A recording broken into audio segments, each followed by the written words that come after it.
Hello, everybody out there in Elite Baseball Prospect Baseball Nation. How are you doing today?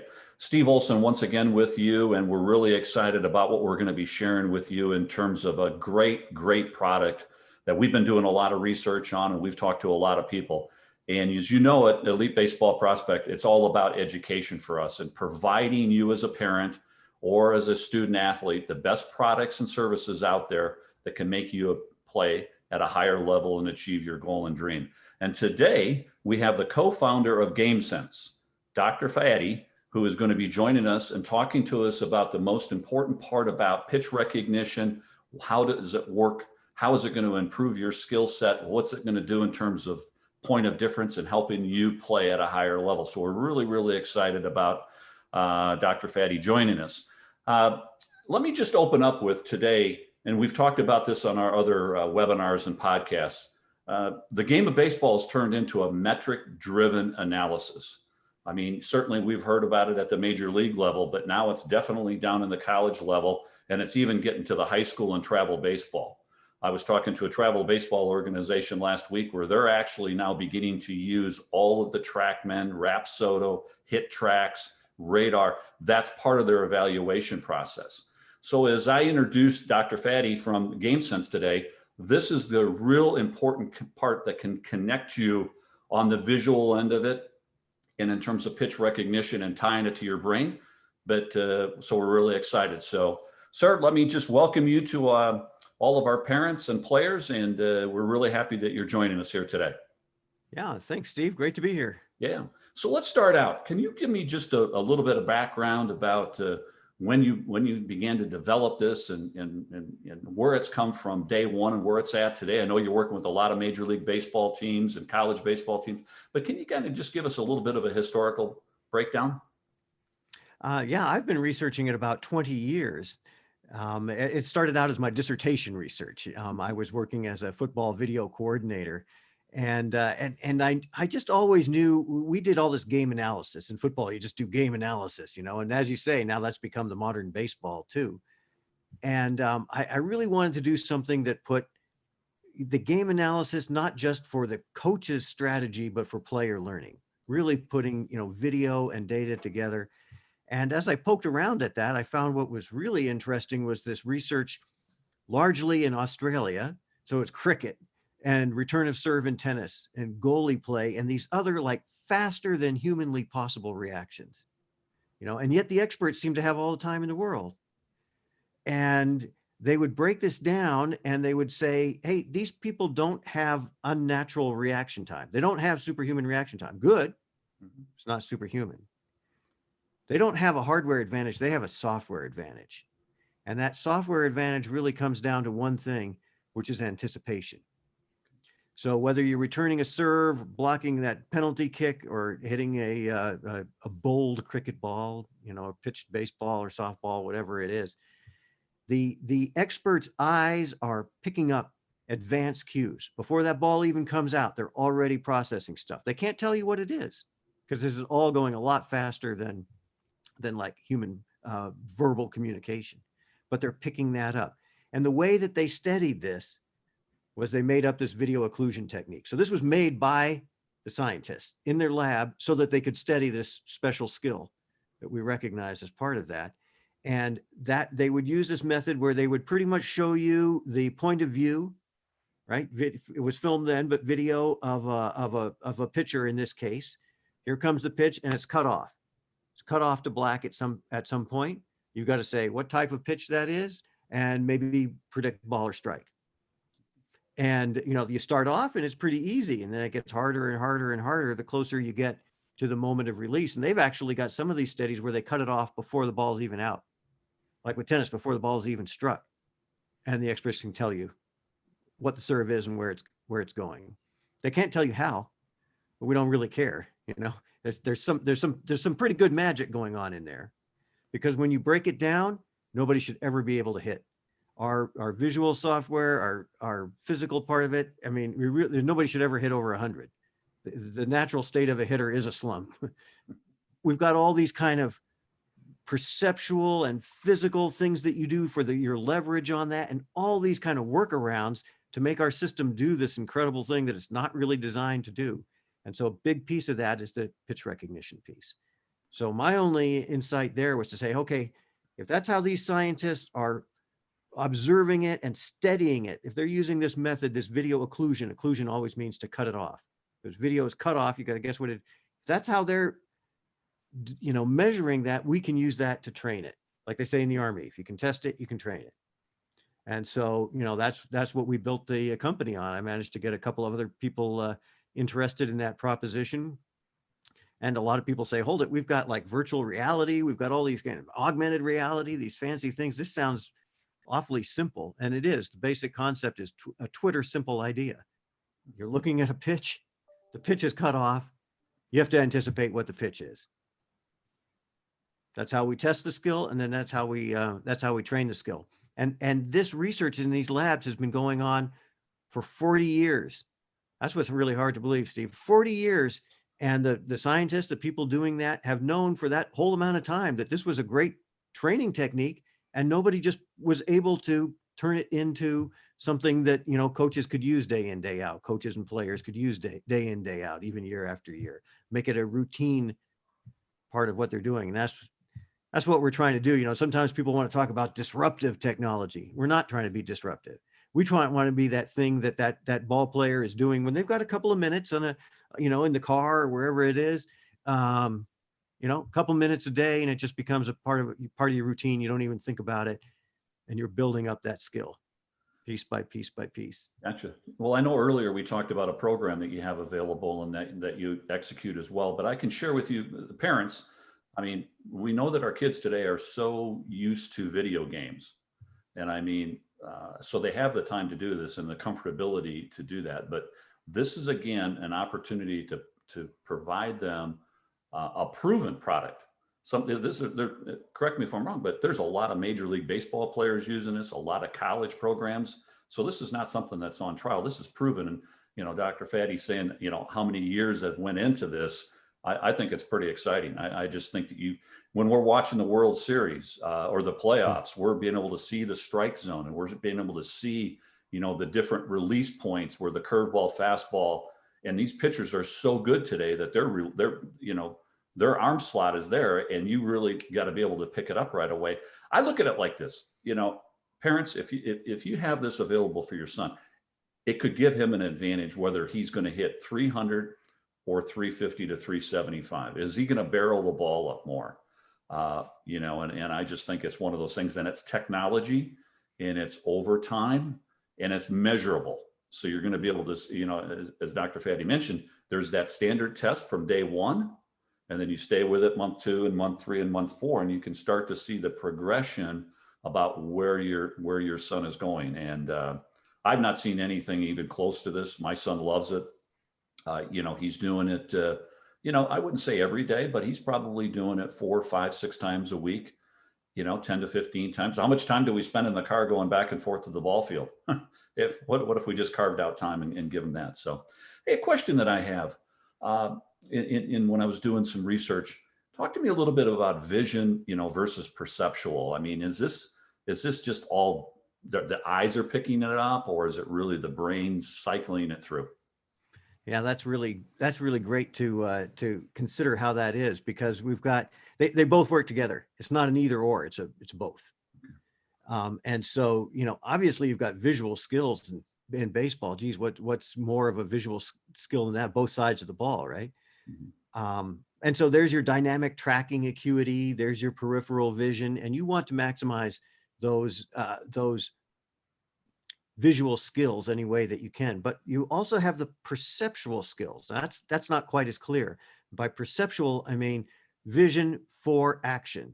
So perceptual is where you're pattern matching that, so that you see that ball coming out like that. Something in your mind is saying curveball right now. You're seeing skinny wrist, or some people say karate chop, and others will just say, I don't know what I see, but I always know when it's coming.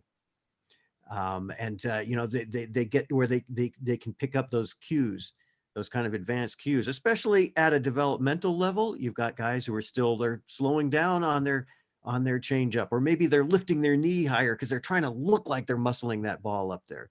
or they're muscling up on the, I mean, there's so much stuff in there. And the way we train it is like dog training. It's not like, okay, we're going to teach you into that. What we have to give you is the system with immediate feedback.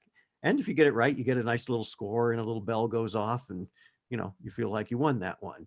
And so it's drill and practice method, Steve. You know, it's like it's the oldest method, but you know, this is how people learn to pole vault 18 feet.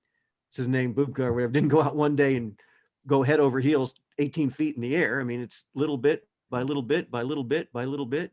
Like you said with your son, if you're doing this 3, 4, 5 days a week, that's great. 10 minutes, 10, 12 minutes. It's a little thing in there. One of our minor leaguers who did it, and they were required to do it like just 10 minutes a day. And one time he told me he got his 10 minutes in waiting for his order at In-N-Out. And Can you also, they can also compete against each other, right? I mean, can't players on the same team, you know, if they've got a buddy, they can kind of, you know, get into a little bit of a competitive. oh yeah, sure. Yeah. You want to see some of those things? We talked about how you could kind of. Yeah, absolutely. If you don't mind. All right. So now you're seeing, you know, what I'm seeing on my iPhone. I just showed you the iPhone on that. Well, we don't need that to come in. All right, I'll iPhone on that. And so these are all the pictures in the library. So these are some of the younger ones, probably for your son. So, you know, there's a 16-year-old.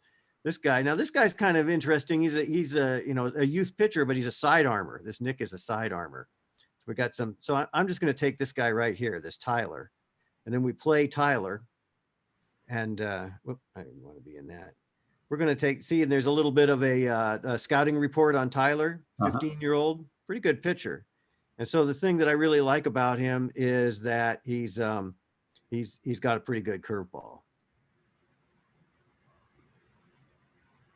All right. So what I'm doing is I'm hitting the play button, and then I'm ready to hit the type of pitch and whether it's a ball or a strike. Okay. I'm calling that a fastball strike. See, so I got the green and I got a little buzz because I've got it on that. And then I'll get a next one. As soon as I get one wrong, I'll show you what you get when you do that. You can see there's a score up there in the upper right. And so, you know, I'm sitting like with my thumb. If you could see that, I'm actually sitting fastball strike, just like you would say all the time. Oop. All right. Do you see that one coming out? Now I get the replay. I'm going to hit this button over on the left. And now watch, you see a little bit wider view. You're going to see the whole shape of the pitch all the way in. All right. And so from that age group, this is what really wipes them out, is a curveball like this. You know, this kid's got a pretty good curveball. I can watch that however many. What I'm trying to do is I'm connecting the dots. You know, so that ball out of hand that looked like it was going to go over my head is right there for hitting. And so you can see I've got my score up there, you know, 60 points. I get 10 points for getting the pitch type. I get 10 points for getting the ball or strike. And if I get both of them, which is kind of like you hit it, I get 25 points.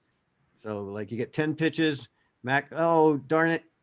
Man, did you see it? I knew that was the curveball and I still swung at it. Not only is it the curveball is big, it's going to be the curveball in the dirt, isn't it? Like everybody knows it. We all knew it anyway. So, you know, let me get out of that. We've got youth pitchers. Every one of them's got a different level. And we could also take this guy and flip him over left on left. Like if you've got some of the lefty players, they haven't seen lefty. You've got a 15, 16-year-old travel player. He hasn't seen many left-handed curveballs.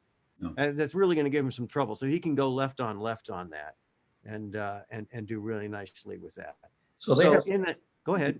So in this option, they have the way to, you know, kind of set it up what they need to be working on. They've got a leaderboard. It's kind of a game within a game, and then they can rewatch the pitch again. Yeah, this is phenomenal. And I think one of the things that, again, here's the leaderboard.